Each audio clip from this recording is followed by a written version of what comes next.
Hello दोस्तों, Rohit arts class YouTube में आपका बहुत बहुत स्वागत है। और कल से आपका देखिए ऑब्जेक्टिव का जो सीरीज है स्टार्ट हो गया है। और आपको प्रतिदिन अब ऑब्जेक्टिव का 80 क्वेश्चन आपको मिलते जाएगा। ठीक है, कितना मिलेगा? 80 क्वेश्चन आपको, 80 क्वेश्चन का सेट आपको मिलते जाएगा। और कल एक वीडियो डल चुका है, पार्ट 1 कल डल चुका है। और जो कल डला था 2022 के उठाए थे, और 2022 में जितना भी क्वेश्चन सेकेंड पाली में पूछा था उसको पूरा बना के डाल दिए हैं। आप लोग ज़रूर देखिएगा। और आज है पार्ट टू है, और ये भी 2022 का ही उठाए हैं। ठीक है, तो आप लोग यदि पार्ट 1 को नहीं देखें तो लिंक आपको डिस्क्रिप्शन में है, मिल जाएगा। और डेली आपका ये अब सेट चलेगा, और परीक्षा तक आपको बहुत सारा ऑब्जेक्टिव मिल जाएगा। ठीक है, बहुत सारा ऑब्जेक्टिव मिल जाएगा। तो इसीलिए आप लोग कंटिन्यू बने रहें। ठीक है, यदि चैनल को सब्सक्राइब नहीं किए तो चैनल को सब्सक्राइब कीजिए, वीडियो को लाइक कीजिए। और आपका ऑफलाइन कोचिंग जो है बहुत ही जल्द 2-3 दिन में खुल जाएगा। ठीक है, तब तक आप ऑनलाइन जितना भी है ऑनलाइन से पढ़ाई कीजिए। और डेली आप लोग इसका जो है याद करते जाइए। और जब कोचिंग खुलेगा, ठीक है, जब कोचिंग खुलेगा तो जितना क्वेश्चन हम करवाए हैं उसका एक टेस्ट हो जाएगा। और जो भी इस टेस्ट में अच्छा मार्क्स लाएगा उसको प्राइज दिया जाएगा। ठीक है, तो आप लोग तैयार रहिएगा। और जब कोचिंग खुलेगा, ठीक है, जैसे कि कल यदि कोचिंग खुल जाता है तो कल के बाद परसों आपका टेस्ट ले लिया जाएगा। और जितना क्वेश्चन करवा रहे हैं इतना ही क्वेश्चन से आपको टेस्ट लिया जाएगा, एक भी फाजिल क्वेश्चन नहीं दिया जाएगा उसके बाद। और जो भी इस टेस्ट में अच्छा मार्क्स लाते हैं तो उसको अच्छा एक प्राइज़ दिया जाएगा। ठीक है, तो तैयार रहिएगा। और आप लोग याद करते जाइएगा। जो भी कुछ क्वेश्चन में दिक्कत होगा और बताते चलेंगे, या कुछ दिक्कत होगा तो आप कमेंट में बताइएगा। ठीक है, और ये देखिए क्वेश्चन आपको कहाँ से लिया गया है। ये 2022 का जो एग्ज़ाम पड़ा है, ठीक है, उसी का फर्स्ट पाली में जितना सारा क्वेश्चन आया है उसी से ये क्वेश्चन उठाया गया है। ठीक है, तो चलिए, और यदि आप क्वेश्चन जानते हैं तो रिप्लाई करते जाइएगा। ठीक है, चलिए पहला क्वेश्चन कहता है, निम्न में से कौन लोकतंत्र का प्राण है? तो राजनीतिक दल लोकतंत्र का प्राण है। ठीक है, आगे, भारतीय कम्युनिस्ट पार्टी का स्थापना कब किया गया? भारतीय कम्युनिस्ट पार्टी का स्थापना कब किया गया था? तो चलिए बताइए, 1925 में। और भारतीय कम्युनिस्ट पार्टी का स्थापना किसने किए थे? तो इसका आंसर यहीं पे लिख दीजिए, एम एन रॉय किए थे। ठीक है, आगे है, किसने कहा लोकतंत्र जनता के लिए जनता के द्वारा शासन है? किसने कहा था? तो इसका आंसर बताइएगा, किसने कहा था? अब्राहम लिंकन ने कहे थे। अब्राहम लिंकन जो अमेरिका के प्रथम राष्ट्रपति बने थे वही कहे थे कि जनता के लिए जनता का शासन है। ठीक है, आगे कहता है कि भारत में कौन शासन प्रणाली है? तो भारत में कैसा शासन प्रणाली है? संसदीय शासन प्रणाली है। 5 नंबर कहता है कि भारत में वोट देने का न्यूनतम आयु क्या है? तो देखिए, इसका इतिहास कुछ बताते हैं। ठीक ना, इसका सबसे पहले इसका आंसर अभी वर्तमान में 18 वर्ष है, लेकिन पहले था 21 वर्ष था। और 1989 ईस्वी में जब राजीव गांधी का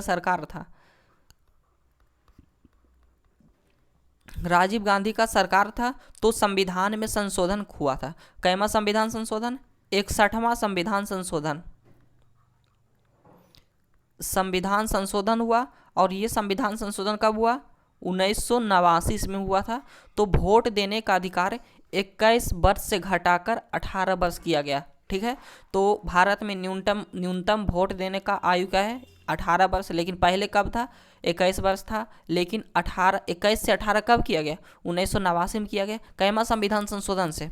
तो 61वां संविधान संशोधन है। संविधान संशोधन होता है, यदि आप लोग नहीं जानते हैं तो बताते हैं। जैसे कि संविधान है, ठीक ने, अगर जैसे कि हम नियम बना दिए कि 1 2 3 4 5 कुछ भी नियम है, इसी में कुछ सुधार करना है, तो इसे क्या कहते हैं? संविधान संशोधन। अर्थात कह सकते हैं कि संविधान में कुछ भी परिवर्तन करना है तो उसे क्या कहते हैं? संविधान संशोधन कहते हैं। ठीक है, आगे है, लोकतंत्र की असफलता की चुनौती है। लोकतंत्र की सफलता की चुनौती क्या है, बताइएगा। तो इसका आंसर हो जाएगा इनमें से सभी हो जाएगा। ठीक है, इनमें से सभी हो जाएगा। आगे है कि भारत में राष्ट्रीय आपातकाल की घोषणा कब हुई थी? तो देखिए, राष्ट्रीय आपातकाल, संविधान में 3 तरह की आपातकाल की चर्चा है। एक है राष्ट्रीय आपात, दो में है वित्तीय आपात, सॉरी, दो में है राजकीय आपात, 3 में है वित्तीय आपात।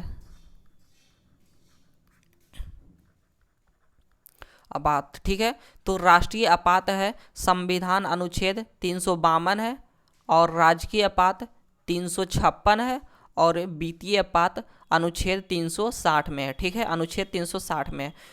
तो कहता है, क्वेश्चन है कि राष्ट्रीय आपात, जब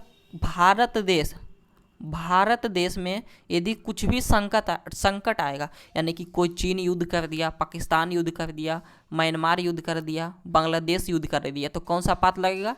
तो राष्ट्रीय आपात लगेगा। और सबसे पहले राष्ट्रीय आपात जो 1962 में लगा था।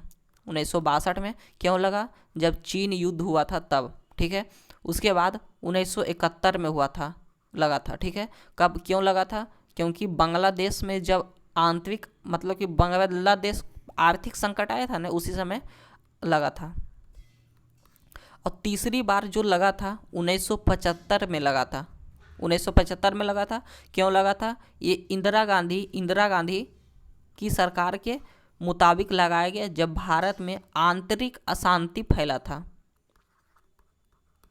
आंतरिक अशांति फैला था। ठीक है, तो ये सब याद रखिएगा। यदि पहली बार पूछेगा तो 62, दूसरी बार पूछेगा 71, तीसरी बार पूछेगा तो 75 होगा। और देखिए, वित्तीय आपातकाल जो है ना, अब तक मतलब कि कभी भी नहीं लगा था। ठीक है, राजकीय आपात किसे कहते हैं? राजकीय आपात जब भारत राज्य के किसी राज्य पर संकट आ जाए, या जैसे कि मुख्यमंत्री, बिहार का मुख्यमंत्री कौन है? नीतीश कुमार है। नीतीश कुमार यदि बिहार में मनमानी करने लगे, ठीक है ना, तब बिहार राज्य में राजकीय आपात लगा। पूछेगा बिहार में राजकीय आपात पहली बार कब लगा? तो 1968 ईस्वी में लगा था। 1968 में लगा था। ठीक है, तो इसका आंसर क्या हो जाएगा? 75 हो जाएगा। ठीक है, आगे कहता है कि सुनामी प्रभावित क्षेत्र में मकान का निर्णय कहाँ करना चाहिए? कहाँ करना चाहिए? तो ये बताइए। समुद्र तट से दूर होना चाहिए।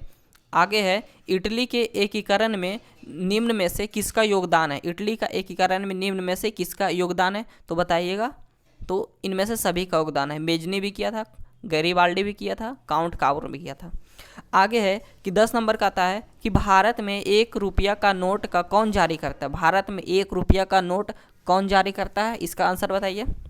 वित्त विभाग जारी करता है। प्राथमिक क्षेत्र में आर्थिक क्रिया, तो कृषि शामिल है, कृषि, पशुपालन, खनन, तो इसका आंसर डी हो जाएगा।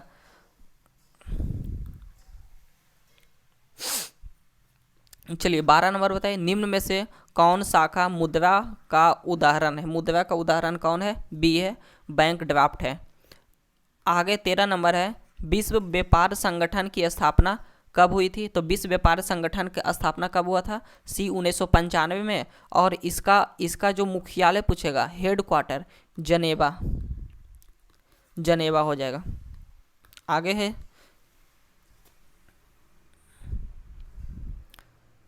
14 बताइएगा। 2011 की जनगणना के अनुसार भारत की आबादी क्या थी? 2011 की क्या थी आबादी इसका? 121 करोड़ जनसंख्या है। ठीक है, आगे है कि 15 में कृषि उत्पादन की गुणवत्ता सुनिश्चित करने की मान्यता प्राप्त चिन्ह है। क्या प्राप्त चिन्ह है? तो एगमार्क है। आगे 16 नंबर का आता है केंद्रीय सांख्यिकी संगठन की स्थापना कब हुआ था? कब हुआ था? 1954 में हुआ था। 17 का आता है कि निम्न में से कौन जीवाश्म ईंधन है? इसमें से कौन सा जीवाश्म ईंधन? तो कोयला, पेट्रोलियम, प्राकृतिक गैस तीनों है।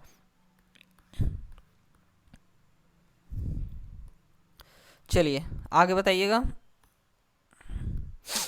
भारत की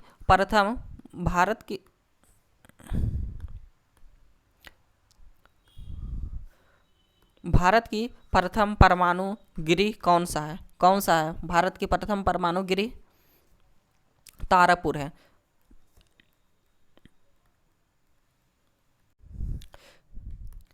क्या इसका आंसर क्या होगा? 18 होगा। तारापुर होगा। और ये पूछेगा तारापुर कहाँ है? तारापुर महाराष्ट्र में है। और इसका स्थापना कब हुआ था? तो इसका स्थापना 1969 में हुआ था। कब हुआ था? 1969 में हुआ था। 19 में कहता है कि माणिककरण भूतापीय ऊर्जा संयंत्र किस राज्य में स्थित है? किस राज्य में स्थित है? तो हिमाचल प्रदेश में स्थित है। सिंदरी किस उद्योग के लिए जाना जाता है? तो किस उद्योग के लिए जाना जाता है बताइएगा? उर्वरक उद्योग के लिए जाना जाता है। ठीक है, और ये सिंदरी में जो उद्योग का स्थापना हुआ था, उर्वरक का स्थापना कब हुआ था?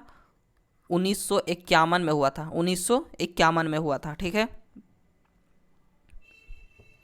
चलिए एशिया में सबसे पुराना रेलवे वर्कशॉप कौन सा है? तो चलिए बताइएगा इसका आंसर। Jamalpur railway workshop.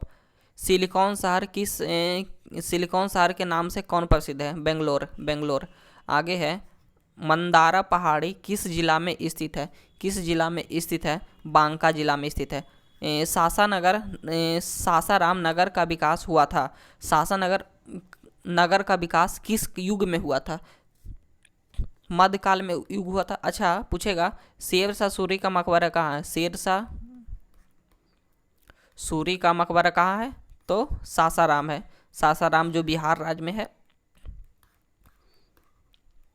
अमृत बाजार पत्रिका का प्रतिपादन किसने किया था? तो मोतीलाल घोष ने किए थे। कौन किए थे? मोतीलाल घोष।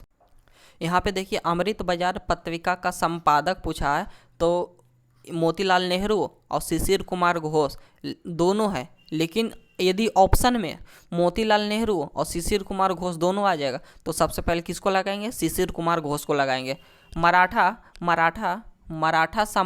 मराठा समाचार पत्र किस भाषा में संपादित होती है? तो किस भाषा में संपादित होती है? ये तो अंग्रेजी।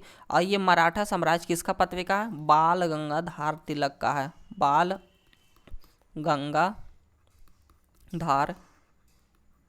तिलक का है। ठीक है, तो ये मराठा जो है अंग्रेजी भाषा में छपता था। और बाल गंगाधर तिलक का एक और है पत्रिका, उसका नाम देखिए भूल गए हैं।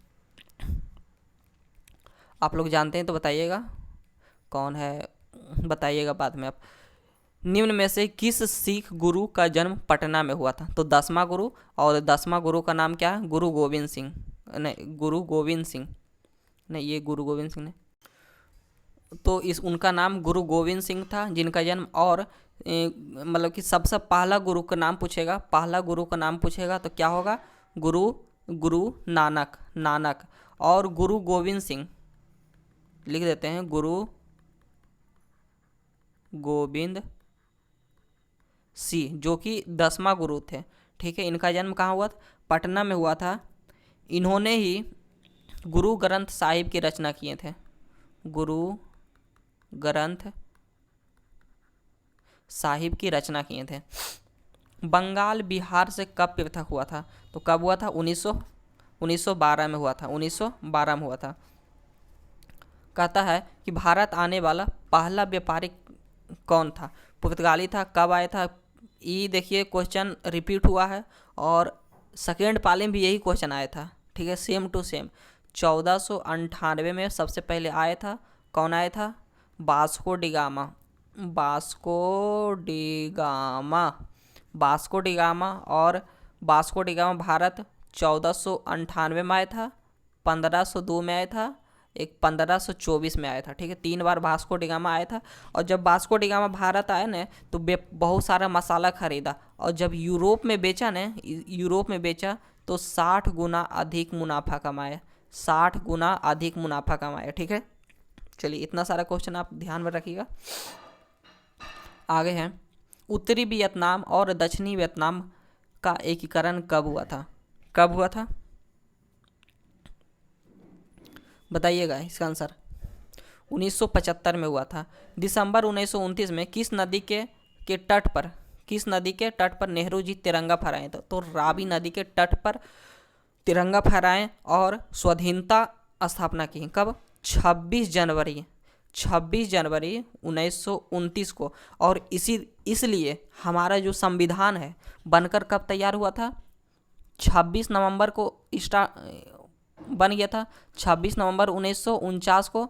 और इसलिए लागू नहीं हुआ था क्योंकि जो कि स्वाधीनता दिवस तो 26 जनवरी को मनाया जाता था, इसलिए लागू जो है 26 जनवरी को ही हुआ था हमारा संविधान।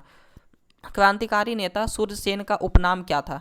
बताइए। सूर्यसेन, और उप सूर्यसेन कौन थे ये भी बताइएगा। तो मास्टर दा थे। और सूर्यसेन जो चटगांव शस्त्रागार को लूट लिए थे, सूर्यसेन ही लूट लिए थे। आगे, रॉबर्ट ओपेन कहाँ का निवासी थे? रॉबर्ट ओपेन जो है कहाँ के निवासी थे? तो ब्रिटेन के निवासी थे, ठीक है। बेलशोविक क्रांति का नेतृत्व किसने किए थे? बेलशोविक क्रांति का नेतृत्व किसने किए? लेनिन ने किए थे, लेनिन ने किए थे। और जो बेलशोविक क्रांति है ये पूछेगा कब हुआ था? तो 1917 में हुआ था, ठीक है। कंबोडिया की राजधानी कहाँ है? कंबोडिया की राजधानी कहाँ है बताइएगा। नोम पेन्ह है। किस कानून के विरोध में जालियांवाला बाग में सभा का आयोजन? तो रॉलेट एक्ट कानून के में हुआ था। और रॉलेट एक्ट कानून 1919 में आया था। और यह कानून को काला कानून भी कहा जाता है, कानून भी कहा जाता है। और ये कानून बिना वकील, बिना दलील किसी को शक के आधार पे गिरफ्तार कर सकते हैं। और जब रॉलेट एक्ट आया था तो उसमें से 2 नेता जो पंजाब के थे, कौन कौन? एक सत्यपाल थे, यहाँ पे लिख देते हैं, सत्यपाल, और दूसरा सैफुद्दीन किचलू को गिरफ्तार कर लिया था। इसीलिए सभी लोग जालियांवाला बाग एक अमृतसर में है वहाँ पे एकत्रित हुए थे, जिसके कारण से जनरल ओ डायर ने गोली चला दिया था, ठीक है। और वो जनरल डायर की हत्या किसने किए थे? उधम सिंह। कब? 1940 में हत्या हुआ था। आगे कहता है, किसने अनुरोध पर महात्मा गांधी माने किसके अनुरोध पे चंपारण महात्मा गांधी आए थे? तो ये तो सब बताएगा राजकुमार शुक्ल के कहने पे। वल्लभ भाई पटेल को सरदार की उपाधि किस आंदोलन में दिया गया? तो बारडोली के आंदोलन में।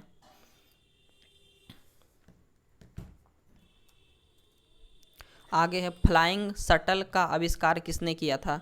किसने किया था बताइएगा। जॉन के। भारत में पहली जूट मिल का स्थापना कहाँ हुआ था? कलकत्ता में हुआ था। सुखाड़ का कारण क्या है? सुखाड़ का कारण क्या है बताइएगा। तो इसका आंसर क्या हो जाएगा? मिट्टी के नमूने का अभाव। भारत में संचार का सबसे लोकप्रिय साधन क्या है? तो क्या है? सार्वजनिक टेलीफोन। बाढ़ का प्रमुख कारण क्या है? बाढ़ का प्रमुख कारण क्या हो सकता है? तो डी है। देखिए, ये सब जो जितना भी सेट होगा उसके खुलने के जस्ट 2 दिन के बाद आपको टेस्ट लिया जाएगा और जो भी इस टेस्ट में 1 नंबर में आएंगे उसको में हमारे संस्थान के द्वारा उसको सम्मानित किया जाएगा। आगे कहता है 44 में, भूकंप संबंधित क्षेत्र में भवनों की आकृति कैसा होना चाहिए? कैसा होना चाहिए? आयताकार होना चाहिए। आयताकार होना चाहिए। भारत में सबसे बड़ा लोहा अयस्क उत्पादन कौन है? उड़ीसा। सीमेंट उद्योग का कच्चा माल क्या है? सीमेंट उद्योग का कच्चा माल क्या है बताइएगा? ए चूना पत्थर। भारत में कितने सार्वजनिक क्षेत्रों के लिए लोहा तेल परिष्करण केंद्र कार्य कर रहे हैं? तो बताइएगा 18।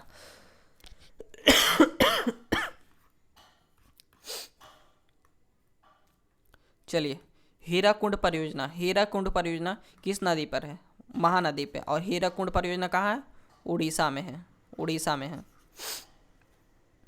पेन कलर चेंज करते हैं। आगे है, समाजवाद अर्थव्यवस्था का गुण है। क्या गुण है बताइएगा? सामाजिक कल्याण। विकसित देशों की आय में वृद्धि के लिए किस पद का प्रयोग किया जाता है? तो आर्थिक वृद्धि। निम्न में से कौन सा प्लास्टिक मुद्रा है? इनमें से कौन सा प्लास्टिक मुद्रा है? तो cheque, bank draft, debit card और करेंसी नोट। क्या है बताइएगा? Debit card.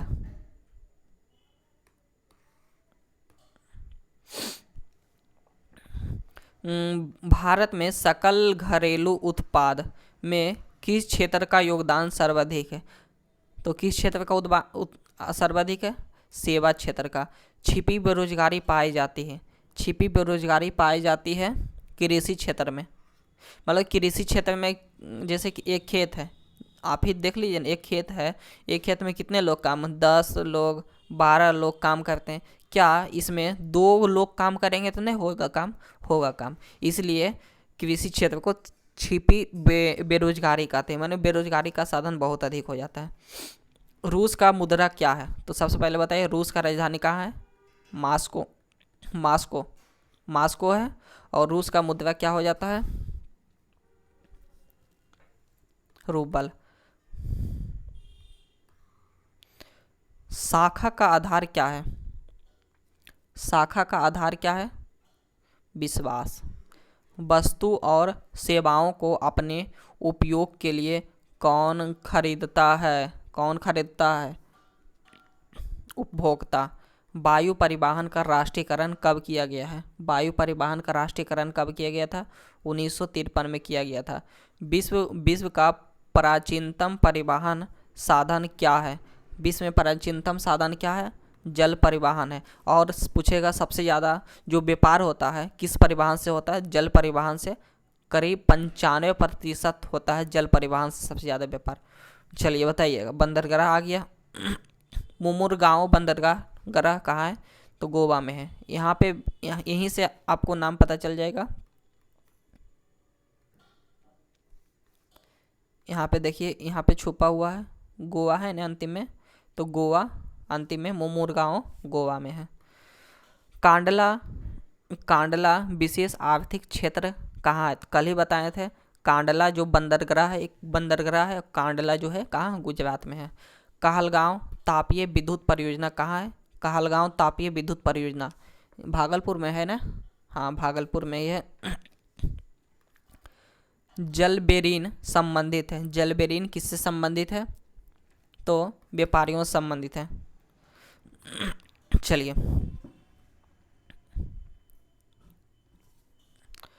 आगे कहता है कि जर्मनी राइन राज्य का निर्माण किसने किया था? जर्मन राइन का निर्माण किसने किया था? तो इसका आंसर नेपोलियन बोनापार्ट हो जाएगा। वियना सम्मेलन हुआ था। वियना सम्मेलन कब हुआ था? तो इसका आंसर बताइएगा। 1815 में हुआ था। 1815 में हुआ था। आगे है, दक्षिण अफ्रीका का प्रथम अश्वेत राष्ट्रपति कौन कौन थे? तो इसका आंसर नेल्सन मंडेला। श्रीलंका कब आज़ाद हुआ? श्रीलंका तो 1948 में आज़ाद हुआ था। ठीक है।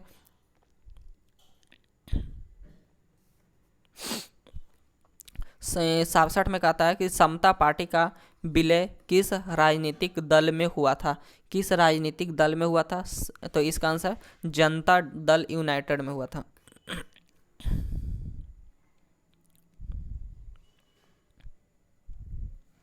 चलिए आगे देखिए, कहता है 68 कहता है निम्न में से कौन कौन नगर निगम की आय का स्रोत नहीं है? कौन नगर निगम की आय का स्रोत नहीं है? आयकर नहीं है। निम्न में से कौन पंचायत व्यवस्थापिका सभा है? कौन है? चलिए बताइए, इसका आंसर ग्राम सभा हो जाएगा। राज्यपाल की नियुक्ति किसके द्वारा होता है? चलिए बताइएगा। राष्ट्रपति के द्वारा होता है। और राष्ट्रपति के द्वारा होता है। और राष्ट्रपति किसके सामने शपथ लेता है? तो मुख्य न्यायाधीश के सामने। मुख्य न्यायाधीश जिसको CJI यानी कि चीफ जस्टिस ऑफ इंडिया, और वर्तमान में कल ही शपथ लिए थे मुख्य न्यायाधीश। कौन शपथ लिए थे? संजीव खन्ना पूछेगा कि भारत का मुख्य न्यायाधीश अभी वर्तमान में कौन है? संजीव खन्ना। आप लोग कमेंट में आंसर दीजिएगा, बिहार का राज्यपाल कौन है? आगे पॉलिटिक्स क्वेश्चन है। स्थानीय स्वशासन राज्य के नीति निर्देश तत्व का सिद्धांत कौन से अनुच्छेद में है? चलिए बताइएगा, कौन सा अनुच्छेद में है? 40 में। और एक क्वेश्चन है और है 40 में है, ग्राम पंचायत का संगठन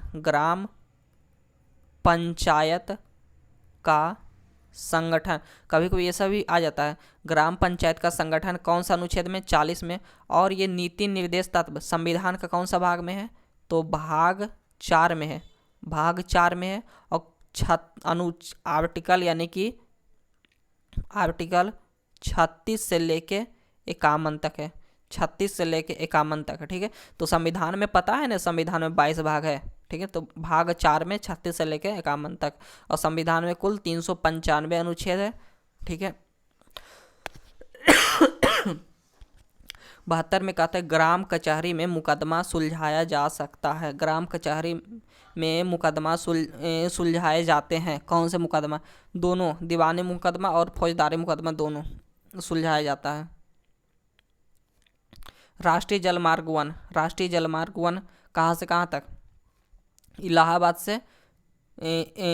से हल्दिया। और ये जलमार्ग 2 पूछेगा तो सदिया से लेके धुबरी तक। और ये जलमार्ग 3 है। जलमार्ग 3 कोल्लम से लेके कोट्टापुरम तक है। जलमार्ग देखिए, जलमार्ग 1 इलाहाबाद से हल्दिया तक, जलमार्ग 2 सदिया से लेके धुबरी तक, 3 में कहता है कोट्टम से लेके कोट्टापुरम तक है। आगे कहता है कि निम्न में से कौन उपभोक्ता उद्योग है? कौन है? तो इसका आंसर चीनी उद्योग है। गिर राष्ट्रीय उद्यान कहाँ है? गुजरात में है। ठीक है।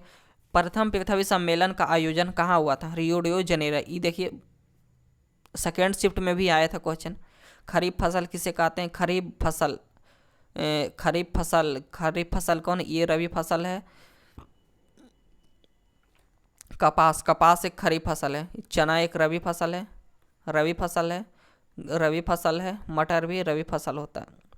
यानी कि गर्मी के दिन में ये सब, गर्मी के दिन में फागुन जिसको होली में होता है चना रहे। उसके बाद गेहूं भी होली में होता है, मटर भी गेहूं में होता है।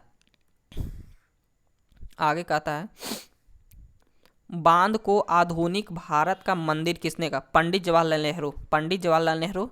और सबसे पुराना बांध किस नदी पे बनाया गया? बताइएगा। दामोदर नदी पे दामोदर घाट बनाया गया है। और जो पहला पंचवर्षीय योजना में बनाया गया था।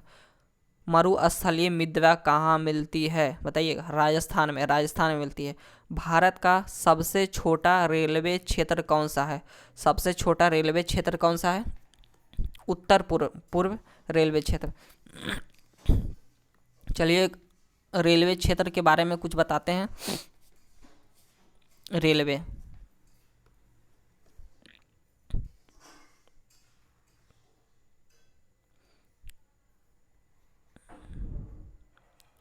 ठीक है, रेलवे हो गया।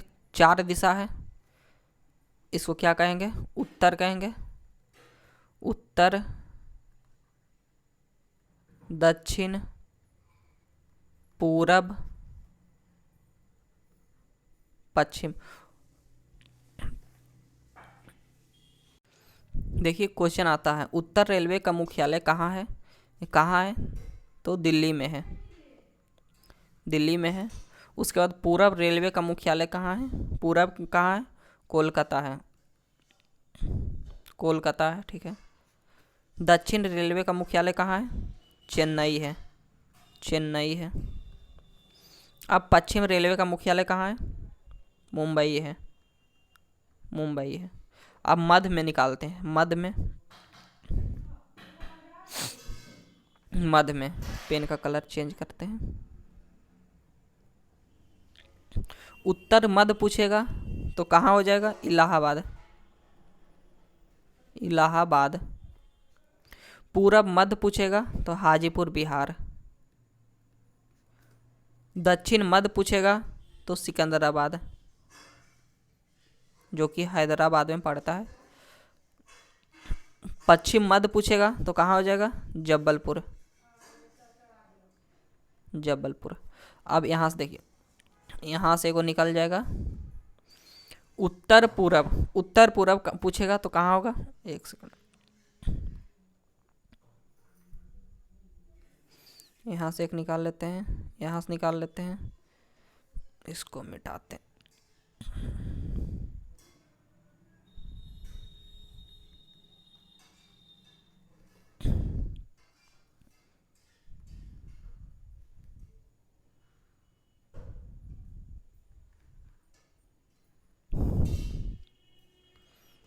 चलिए, उत्तर पूरब पूछेगा तो कहाँ होगा? गोरखपुर, गोरखपुर, ठीक है। पूरब पूरब दक्षिण पूछेगा तो कहाँ हो जाएगा? बिलासपुर। पूरब दक्षिण कोलकाता हो जाएगा, कोलकाता ही हो जाएगा। और यहाँ दक्षिण पश्चिम पूछेगा तो कहाँ हो जाएगा? हुबली, हुबली होगा। और पश्चिम उत्तर पूछेगा तो कहाँ होगा? जयपुर होगा, जयपुर हो जाएगा, ठीक है। चलिए इतना। और मध्य वाला भी होता है, इसका भी मध्य वाला, ये भी लिखा देते हैं। कॉपी में सबको लिखना है, यहाँ से टेस्ट में आ सकता है क्वेश्चन, ठीक है। इसका मध्य में कुछ नहीं होता है, इसका मध्य उत्तर दक्षिण मध्य पूछेगा तो कहाँ हो जाएगा? बिलासपुर, बिलासपुर। अब यहाँ पे मध्य, यहाँ पे मध्य पूछेगा तो कहाँ क्या हो जाएगा? यानी कि दक्षिण, दक्षिण, ठीक है। दक्षिण क्या, दक्षिण और पश्चिम मध्य पूछेगा तो दक्षिण पश्चिम मध्य भी यहाँ पे नहीं होता है, ठीक है। अब यहाँ पे पूछेगा क्या, पश्चिम और पश्चिम, पश्चिम और उत्तर, पश्चिम और उत्तर क्या हो जाएगा? ये इसका भी नहीं होता है, मुंबई ही होता है, मुंबई भी होता है, ठीक है। इतना क्वेश्चन याद रखना है। और आपको फिर से कह देते हैं कि आपको टेस्ट होगा, टेस्ट होगा कब होगा? जब ऑफलाइन कोचिंग, ऑफलाइन कोचिंग खुलेगा उसके जस्ट एक दिन के बाद, जो संडे आएगा, संडे जो आएगा उसी में टेस्ट हो जाएगा, ठीक है। और टेस्ट में यही सब क्वेश्चन आएगा, ठीक है। सभी को एकदम 100 नंबर लाना है, सबको प्राइज मिलेगा, ठीक है। तो इसी के साथ वीडियो को अंत करते हैं, मिलते हैं नेक्स्ट वीडियो में। और आप लोग जल्दी चैनल को सब्सक्राइब कीजिए, ठीक है। और जल्द ही कोचिंग खुल जाएगा। धन्यवाद।